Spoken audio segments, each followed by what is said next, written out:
let's talk about why reading scores can drop for our students around third grade. To understand what's happening, we've got to look at where we've been to kind of get us to this place. So when the National Reading Panel report came out in 2000, it clearly identified those 5 critical components of reading: phonemic awareness, phonics, fluency, vocabulary, and comprehension. The problem was they weren't super specific about the most effective way to teach those foundational skills. But it was undeniable at that point that those were key elements. So everybody, including national reading organizations, jumped on board and said, yep, we will add phonics, especially to approaches that had been pretty much whole language. But how that played out was then when the phonics was put in, it wasn't necessarily explicit or systematic. And there was just a little bit of phonics. It was kind of an aside to, yeah, we'll do that. We'll do a little bit of that phonics instruction.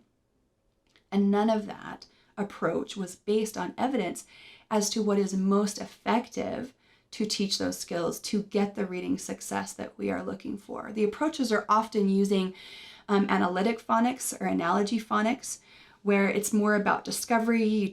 Once they have enough base of memorized words that they've learned some of those core patterns, then the assumption is they'll figure out those others as they encounter them.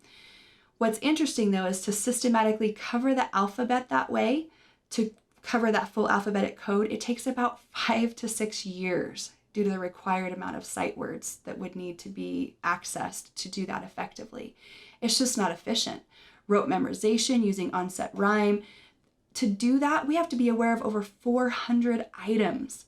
So that's just still more of kind of a glorified memorization approach. And so what happens is, those memorization skills have a cap, a point where once the content becomes more, once the vocabulary or what they're encountering and reading is not in their oral language, which happens about 3rd or 4th grade, and they're shifting from learning to read to reading to learn, that's where those issues, when the decoding has not been automatized, when those skills have not been solid or sufficient, is going to show up. We know from evidence that about 60% of students are going to read regardless of what program we implement. So the danger is, it's like, well, our students are being successful with this, right? Well, honestly, we could not teach any of that and they'd still be successful readers. Our brain is wired for speech, but not for print. Written language has to be bolted on. We have to make that connection for students. And we know that 60% even drops if they don't have those advanced decoding skills, because we see those numbers and we can look at our NAEP scores to show we've got roughly 34 to 37% of our students proficient in reading. That's telling us it's not even our 60%. But we know without question in that evidence that the roughly 40% of students, their success is entirely dependent upon the approach that we are using, the program or the instruction that we are utilizing, particularly for these critical foundational reading skills.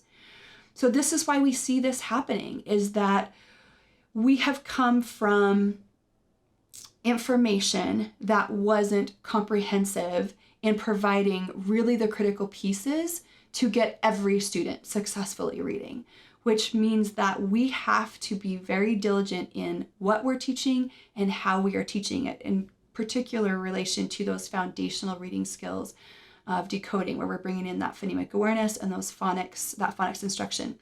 Evidence is very clear that synthetic phonics, that part to whole, teaching all of those explicitly and systematically using a structured literacy approach, all of that is the most effective way to ensure our students being successful, which is why utilizing the science of reading, incorporating that, making sure that our instruction is based on the evidence found in the science of reading is critical if we want to stop seeing our students' reading scores dropping around that 3rd grade level. That's the only way that's going to change, and that much we know. To make sure that what we're using in Tier 1 starting in kindergarten is based on the science of reading, making sure that we're utilizing those and teaching those elements and utilizing those principles of instruction that have been shown to be most effective. That is the way that we will help ensure that we do not see that drop off, because it is critical and all dependent upon what and how we're teaching.